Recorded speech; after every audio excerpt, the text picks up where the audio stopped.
안녕하세요, 시청자 여러분. 지난 시간에는 지식산업센터란 무엇인가라는 제목으로 지식산업센터에 대한 정의, 그리고 형태, 입주 시설은 어떤 게 있는지 좀 살펴봤고요.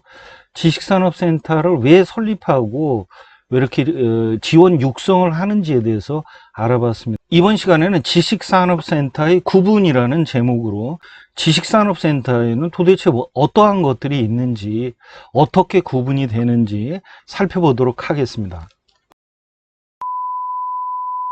지식산업센터를 용도에 따라서 구분해 볼 수가 있는데요. 크게 공장하고 지원시설로 구분해 볼 수가 있습니다. 공장은 나중에 공부해서 확인해 볼 수가 있겠지만은 지식산업센터라고 표기가 됩니다. 입지에 따라서 조금 다를 수는 있지만은 대부분 공장호실은 사무용으로 많이 쓰입니다. 근데 요즘에 수도권 쪽으로 가게 되면은 공장, 제조용 공장들이 많이 좀 등장하게 되죠. 그리고 지원시설이라는 거는 근린생활시설, 쉽게 뭐 상가라고 생각하시면 될 것 같고요. 그리고 업무시설, 기숙사, 창고, 체육시설 등을 이야기합니다. 이 지원시설의 특징 중에 하나가 바로 입주 업종 제한이 거의 없다라는 겁니다. 그리고 일반인도 자유롭게 투자가 가능하고요. 지원시설 중에 근린생활시설은 일반적으로는 공장호실보다는 좀 비싸죠. 주로 1층에서 3층 저층부에 위치를 하고요. 또 업무시설도 있었죠. 이 업무시설은 공장호실보다 좀 더 비쌉니다. 그래서 보통 저층부나 상층부에 위치를 하게 되고요. 그리고 지원시설은 수도권에서는 건축 연면적이 30% 이내 건축을 할 수가 있고요. 수도권의 산업단지 밖에서는 50% 이내로 건축할 수가 있습니다. 우선 지식산업센터의 외관을 살펴보면 밖에서 봤을 때는 이 건물이 오피스 건물인지 지식산업센터인지 구분하기가 어렵습니다. 참고로 이 지식산업센터는 가산 디지털 단지에 있는 A1 타워입니다. 준공을 마친 상태고요. 7월 달부터 입주를 하고 있는 지산 건물입니다. 지금 보고 계시는 사진 자료가 바로 지식산업센터 중에 공장호실에 해당하는 사진입니다. 지금 입주는 하고 있는데 아직 인테리어를 안 했기 때문에 강화도만 이렇게 보실 수가 있고요. 나중에 입주를 하게 되면 이렇게 인테리어를 하게 되면 좀 다른 모습을 갖추게 됩니다. 이 사진 자료는 일반적으로 섹션 오피스라고 하는 업무 시설입니다. 지원 시설 중에 한 분류이죠. 이 업무 시설이 얼핏 보기에는 뭐 상가처럼 보일 수는 있겠지만요. 설계하기 나름이기 때문에 지금 보고 계시는 거는 업무 시설인 거고요. 이 업무 시설이 인테리어를 하게 되면은 이렇게 좀 바뀔 수가 있습니다. 이 사진은 지식산업센터 중에 지원시설 중에 근린생활시설, 일명 상가죠. 이 상가 자료인데요. 상가의 1층 외부의 모습이고요. 이게 내부의 모습입니다. 이 사진 자료는 지식산업센터 지원시설 중에 기숙사죠. 기숙사 사진인데요. 일반적인 오피스텔하고 외형적으로도 똑같다고 봐야 됩니다.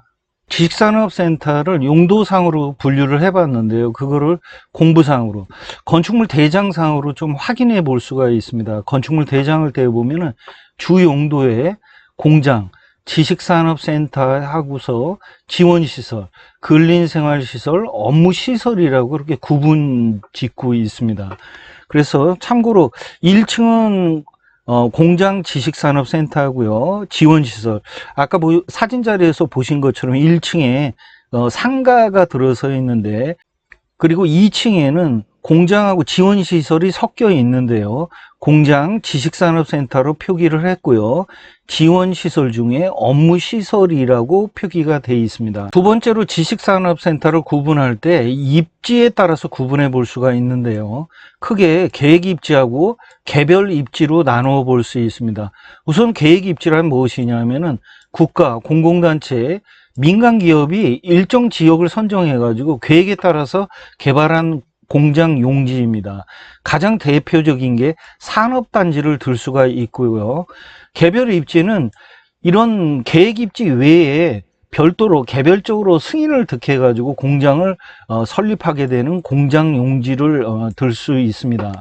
그럼 산업단지란 무엇일까요? 산업단지라는 것은 공장, 지식산업, 정보통신산업, 교육, 연구, 업무시설을 집단적으로 설치하기 위해서 개발하고 관리되는 일단의 지역이라고 생각을 하시면 되고요. 산업단지에는 국가산업단지, 일반산업단지, 도시첨단산업단지, 농공단지 이 네 가지로 구분해 볼 수가 있습니다. 참고로 서울에서 산업단지는 국가산업단지인 서울디지털산업단지, 구로가산 디지털단지를 이야기하는 것이죠.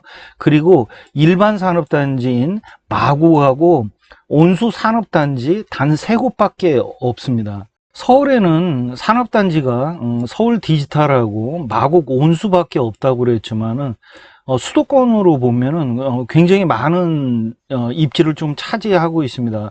그 중에 대표적인 국가산업단지를 살펴보자면은 파주 쪽에 탄현에 있고요. 동두천에도 있습니다. 그리고 파주 출판단지가 있고요. 그 다음에 부평 국가산업단지가 있고요. 주안 국가산업단지, 남동공단도 마찬가지고요. 시와 반월특수산업단지도 있고요. 반월특수 안산 쪽에 있는 곳이죠. 이렇게 골고루 분포가 되어 있습니다. 나머지 일반 산업단지도 국가산업단지가 이렇게 형성된 것처럼 그 주위를 중심으로 해서 골고루 분포가 되어 있습니다. 지식산업센터에 대해서 계획 입지하고 개별 입지에 따라서 구분이 된다고 했는데요. 이런 내용들이 왜 그 지식산업센터를 투자하거나 실입주하는데 왜 필요할까요? 분명히 차이점이 있습니다. 그 점을 좀 살펴보자면은 계획입지 산업단지는 관리기관이 별도로 한국산업단지공단에서 관리를 합니다.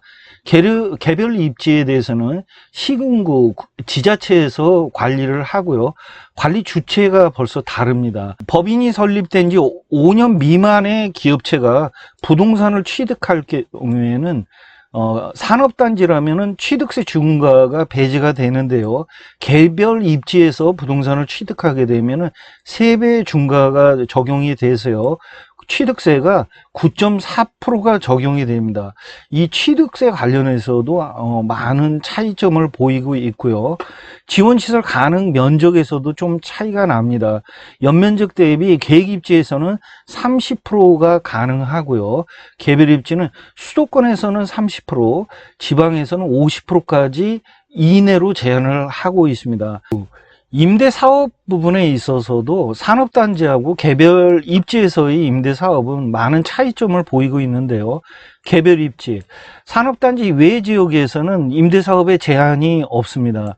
그런데 산업단지 내에서는 원칙적으로 금지를 하고 있고요. 일부 제한적으로 허용을 해주고 있는데요. 그 허용하는 조건들이 예를 들어 가지고 실입주에서 사업을 실제로 운영을 하다가 도저히 뭐 실적이 저조해 가지고 이거를 직접 운영하기는 어렵고 임대를 좀 놔야 되겠다. 그런 경우에는 예외적으로 좀 허용해 주는 경우도 있습니다. 이 산업단지 내에서 이 임대 사업에 대해서는 좀 다뤄야 될 부분이 많이 있기 때문에 별도의 시간을 두고서 다시 방송을 해드릴 것을 약속드리고요. 그렇다면 관심을 가지고 있는 어떤 지식산업센터가 계획 입지인지 개별 입지인지 확인해 볼 수 있는 방법이 있어야 되겠죠. 간단하게 토지이용 계획 확인원을 조금 떼보시면 될 것 같은데요. 이 가산동에 있는 한 지산입니다. 토지이용 계획 확인원을 떼보니까 이렇게 다른 법령 등에 따른 지역 지구 등에 이렇게 국가산업단지라고 이렇게 표시가 되어 있습니다. 이거는 그렇다면은 계획 입지에 해당되는 지식산업센터라고 판단할 수가 있습니다. 이렇게 나오지 않는다면은 개별 입지에 해당하는 것이고요. 이번 시간에는 지식산업센터 구분이라는 제목으로 용도상으로 좀 구분해서 지식산업센터에는 무엇이 있는지 알아봤고요. 입지에 따라서는 어떤 지식산업센터가 있는지 확인을 해 보았습니다. 우선 크게 용도상으로는 공장과 지원시설은 많이 있죠. 근린생활시설이라든지 기숙사라든지 업무시설이 있다는 거를 좀 알아봤고요. 입지에 대해서는 계획입지, 또 계획입지에서는 이제 산업단지가 대표적이죠. 산업단지에는 어떤 것들이 있는지 살펴봤고요. 그 외의 지역인 개별입지에 대해서 살펴봤습니다. 그리고 이를 직접 토지이용계획 확인원을 통해 가지고 확인하는 방법까지 알아봤습니다. 지금까지 긴 시간 동안 시청해 주셔서 감사드리고요. 제 영상이 마음에 드셨다면 구독과 좋아요, 알림 설정도 부탁드리겠습니다. 감사합니다.